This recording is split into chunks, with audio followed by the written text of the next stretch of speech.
Você está pronto para mergulhar de volta no mundo fascinante de Pachinko? A segunda temporada já chegou, mas antes de continuar, eu estou aqui para te guiar por um tour completo pela primeira temporada. Prepare-se para um resumo que vai muito além da superfície.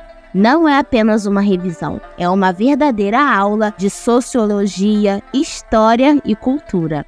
Vamos explorar cada detalhe juntos para garantir que você esteja totalmente preparado para o que vem a seguir. Não deixei nada passar. Bem-vindo ao seu guia de dorama, onde você encontra os melhores doramas para assistir e se apaixonar.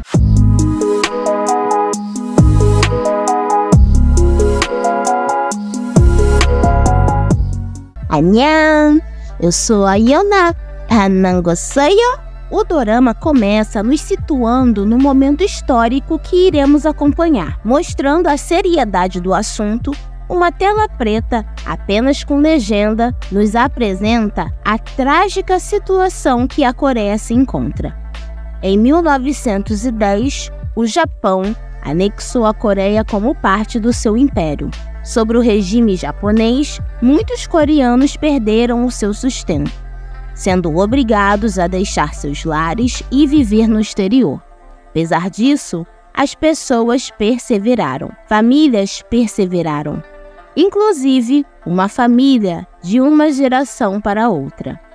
Então somos apresentados a primeira de 4 gerações que iremos acompanhar. Uma mulher que já havia perdido 3 filhos antes de completarem 1 ano de vida, pede desesperada e aflita a ajuda de uma xamã para sua 4ª gravidez vingar. Ela menciona o marido, que tem lábio leporino. Essa é uma informação muito importante para o nosso entendimento da realidade dessa mulher, porque além de estar passando pelas dificuldades causadas pela ocupação japonesa, ela tem um marido com deficiência física. Gente, nessa época, a deficiência era frequentemente associada a karma ou a punição divina, o que reforçava o isolamento dessas pessoas. Pessoas com deficiência física eram muitas vezes marginalizadas e vistas como um fardo para suas famílias. Mas essa mulher tem uma alta estima pelo seu marido. Diz que ele é um homem bom, o mais gentil que existe, o que é um contraste do comportamento da maioria da população. A gravidez dela vinga e nasce a nossa protagonista, Sunja.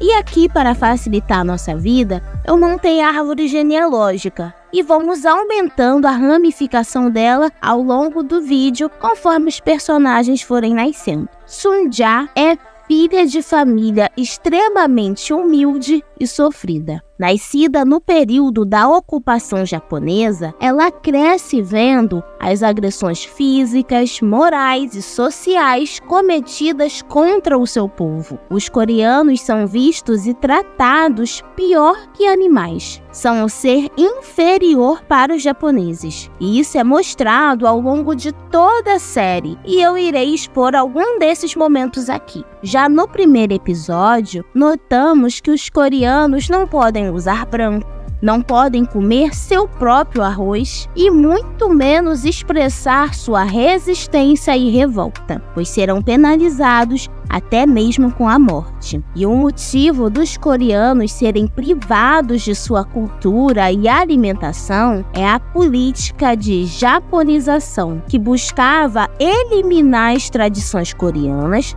e substituir a cultura local pela cultura japonesa. Então, o não usar branco não era apenas uma cor. A cor era um símbolo de identidade nacional, sendo usada em ocasiões importantes, como funerais e rituais religiosos. O arroz fazia parte do alimento básico da população, igual com o arroz aqui no Brasil. Imagina se tirarem o arroz da gente.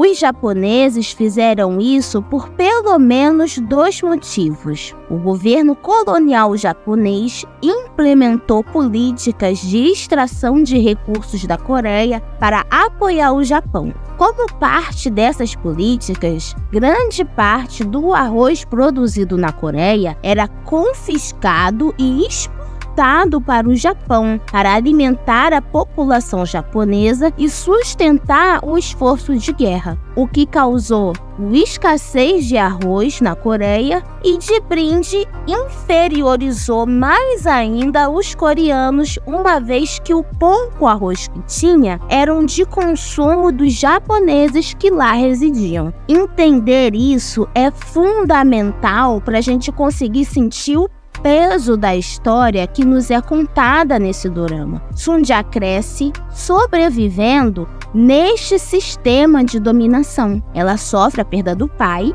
restando apenas ela, sua mãe e 2 funcionárias, Dong-gi e Buk-ki, suas grandes amigas, para ajudar na pensão. E em uma de suas idas ao porto comprar alimentos, ela percebe o olhar intenso de Han-soo sobre ela. Ele é um homem coreano, mas trabalha para o Japão e está voltando à Coreia depois de muitos anos. E como Han-soo está vestido, ele está todo de branco. E mesmo sem termos informações sobre ele ainda na história, o simples fato dele estar vestindo branco deixa claro que ele é diferente, que ele está acima dos demais. E isso é um exemplo de um roteiro maravilhoso. A série conversa com a gente sem precisar acrescentar uma fala sequer. Sunja fica sabendo da má fama dele entre os coreanos, que ele tem um trabalho sujo, que ele trabalha para um homem poderoso no Japão, que não lava as camisas que ele usa e joga fora. E de início, ela não cede às investidas dele. Mas no momento que ela é quase abusada e ele chega, põe os abusadores de joelho e fala que fará eles se curvarem a ela até que ela fique satisfeita, meu amor, quem não se apaixona? Ali ele me ganhou também. Daí em diante, eles vivem um romance. Sempre se encontram na beira do rio e ali ela se entrega a ele. É interessante que durante todo o romance deles, as cenas têm um ar romântico, com trilha sonora lenta, mas no momento que ela se entrega para ele, a câmera dá um corte seco e a música quebra o clima, tirando a gente do ar romântico. E só entendemos o porquê disso mais pra frente. Han-soo volta para o Japão e Sunja fica à sua espera. Neste meio tempo, ela descobre que está grávida, o que é um problemão, porque eles não são casados e o homem tá lá no Japão. Enfim, Han-soo volta para a Coreia e eles reatam o romance. E ele dá um relógio de presente para ela. Parênteses aqui para eu falar que esse relógio tem uma história. Então sempre preste atenção quando ele aparecer. Sunja cria coragem e conta da gravidez. A princípio, a reação dele é a melhor de todas. Ele super aceita, abraça ela, fica super feliz. Mas quando ela fala em casamento, tudo muda e ele se revela. Confessa que tem uma família no Japão e propõe dela viver como sua amante. Ele iria dar uma bela casa e condições financeiras e construir uma família, mas sem casamento. O que nesse período, mesmo tendo dinheiro, é uma grande desonra para a mulher. Sunja recusa e ele a acusa de ter engravidado para o forçar a casar com ela. E ainda diz que ninguém a iria querer devido à deficiência do pai. A frase exata que ele usa é: quem se arriscaria a casar com a filha de um aleijado? Meu filho poderia herdar as deformidades do seu pai. Pesado, né? Ela fica extremamente enojada e sai correndo. Nesse momento, a gente entende por que a câmera deu aquele corte seco quando ela se entregou para ele. Naquele momento, ela estava entregando sua inocência e amor, e ele estava sendo dissimulado e calculista. Resta a Sunja agora contar de sua condição à sua mãe e arcar com as consequências de seus erros cometidos por amor. Mas entra na história o pastor Isaac, que chega na pensão muito doente com tuberculose. Ele está à beira da morte. A mãe de Sunja cuida dele e o principal, ela não denuncia para o Japão a sua doença. Recuperado e extremamente agradecido, ele acaba escutando a conversa de Sunja contando a gravidez para sua mãe. Compadecido e como forma de demonstrar o seu agradecimento, ele propõe casar com ela, assumir a criança e levá-la para o Japão com ele. Eles casam e, como despedida, a mãe de Sunja vai até o porto tentar comprar arroz. Ela diz ao comerciante: "Eu não tenho um dote muito grande para oferecer, mas o sabor do país dela, antes dela ir embora, isso sim eu poderia dar a ela." O comerciante, comovido, lhe entrega 3 porções, dizendo que o sabor desse arroz a ajude a tirar de sua boca o gosto amargo do sofrimento. Aqui eu já estava chorando, gente. Essa talvez tenha sido a primeira vez que Sunja teve a oportunidade de comer o arroz tão importante na cultura do seu povo. A mãe dela se arriscou muito em ir tentar comprar e o comerciante em vender. E a série dá todo o destaque que esse momento merece, nos mostrando o preparo cuidadoso desse arroz feito com tanto amor pela sua mãe. Eis que chega o momento da partida e ela se despede em prantos de sua mãe. Sunja embarca para o Japão em 1931 e nunca mais verá sua querida mãe de novo. E nossa árvore genealógica vai aumentar. Chegando no Japão, ela conhece seus cunhados, o irmão mais velho de Isaac e sua esposa, que é a idosa Kamada, que Sunja está cuidando no início do dorama. Então nossa árvore está assim até o momento. Os pais de Sunja, Hansu e o pastor Isaac, e os cunhados de Sunja. E está para nascer a 3ª geração, que é o filho de Sunja, cujo nome é Noah, nome este escolhido pelo seu cunhado. Em determinado momento da história, o cunhado de Sunja está com grande dívida com os agiotas. Essa dívida ela foi feita para conseguir sustentar a casa. E agora tem mais 2 bocas e uma gravidez para cuidar.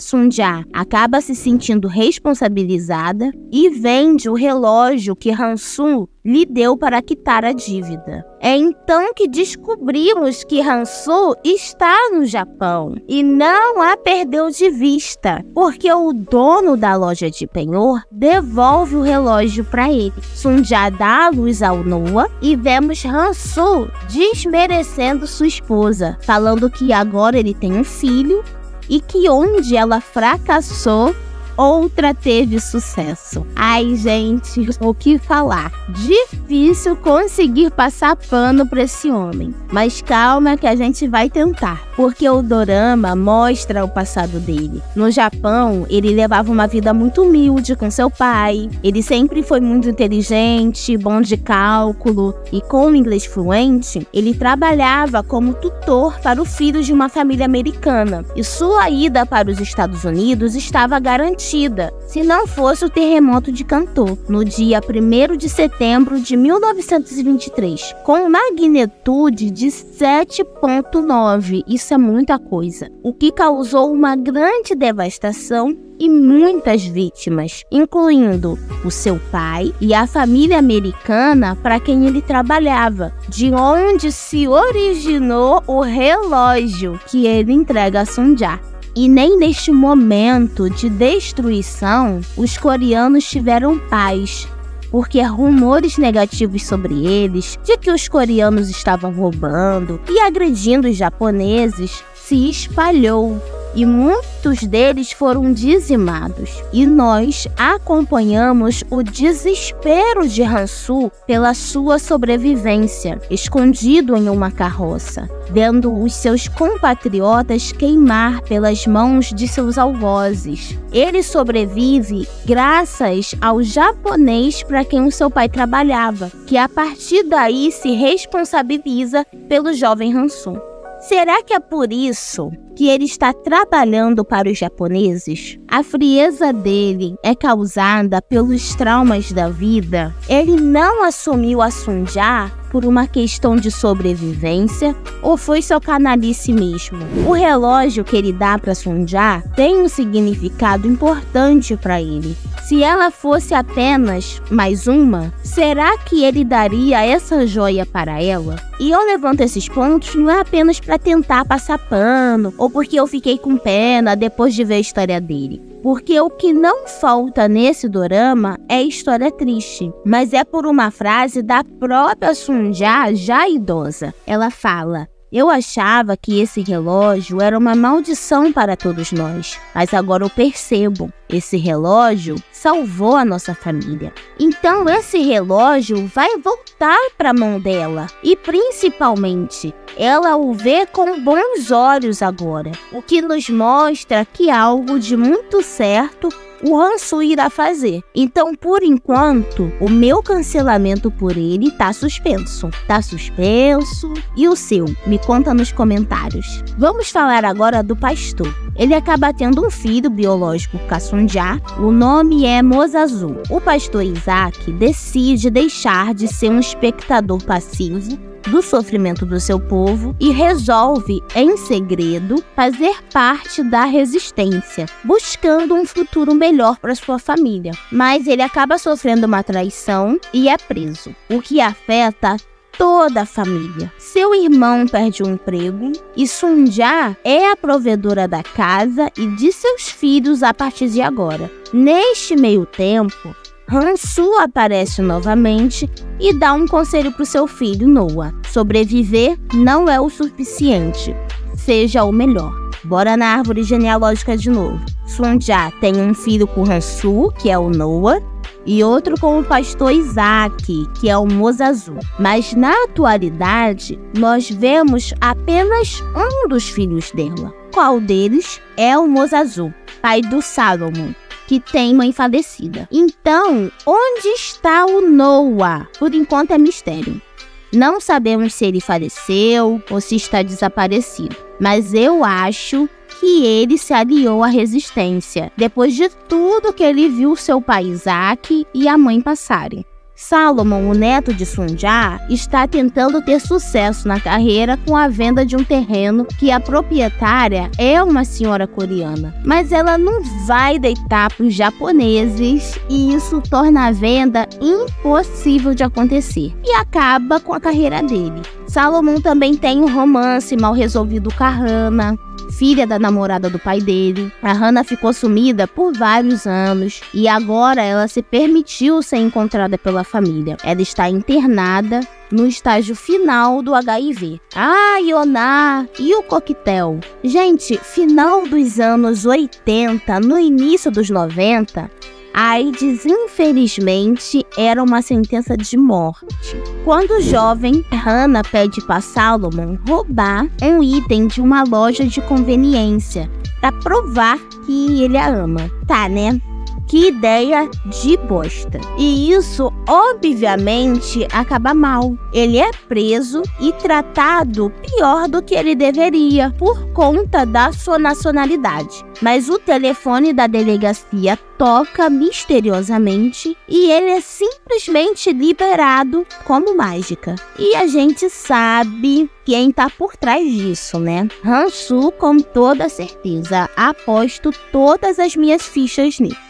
Adulto e buscando sucesso, Salomon está disposto a tudo e, em uma parceria perigosa, ele pede para medidas serem tomadas e a senhora que não quer vender o terreno ser obrigada a sair. A gente vê um homem com cachorros ferozes no portão da casa dela. A senhora, assustada, se tranca em casa. Eu fiquei passada com essa cena. Porque o que está acontecendo com Salomon? Será que ele vai virar o vilão? A Sonja, ela entregou o relógio para ele e ela fala que ela tem esperança desse relógio o salvar. Será que vai dar certo? Após ter contato com essa senhora da venda do terreno, Sonja, ela resgata o fervor por suas raízes, principalmente ao provar novamente o sabor do arroz amendoado de sua terra. Ela viaja para a Coreia a fim de levar as cinzas de sua cunhada que faleceu e rever seu lugar de origem. Ver ela de volta à Coreia é emocionante. Ela idosa, correndo para sentir as ondas do mesmo oceano que a levou embora há 58 anos atrás, é tocante. Em sua breve viagem, ela reencontra sua amiga Buki, que zelou do túmulo do pai dela, e revela a Sonja que Dong-gi se eliminou devido aos horrores da vida e à falta de esperança. Voltando ao passado, temos Sonja vendendo o anel que sua mãe lhe deu para comprar ingredientes para vender quintim. Ela convida a todos a provarem a receita da sua mãe e a comida do seu país. Sonja é mãe, sobrevivente e perseverante. E os depoimentos no final do dorama nos apresentam várias outras Sonja, mulheres que tiveram que sair de seu país para sobreviver em outro, onde continuaram sendo maltratadas. E hoje são chamadas de apatriadas. Vocês sabem o que isso significa? Pessoas que não têm nacionalidade reconhecida por nenhum país.